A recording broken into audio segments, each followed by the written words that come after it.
Hər vaxtınız xeyir olsun. Bu gün mən Salə müəllimə ilə birlikdə əkobun ən qısa, sadə yolla tapılmasının izahını verəcəm sizə. Uşaqlar, başlamamışdan qabaq kanala abunə olmağı, bəyənməyi unutmayaq ki, videolar davamlı gəlsin. Ödənişli qruplara yazılmaq istəyənlər də aşağıda göstərdiyim əlaqə nömrəsi ilə yaza bilər. Yaxşı uşaqlar, gəlin o əkob 12-18-in ən qısa yolunu tapaq. Bunun üçün nə edəcəyik? 12-18-i ayrı-ayrı tapmağa ehtiyac yoxdur. 18-i də 12-nin də hər ikisinin bölündüyü 2-dir, düzdürmü? 12-ni 2-yə 6, 18-i 2-yə 9.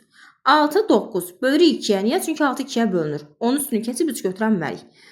6-nı 2-yə böldük 3, 9 olduğu kimi aşağı yazıram çünki o 2-yə bölünmür. İndi 3, 9. Nəyə götürəcəm? 3-ü.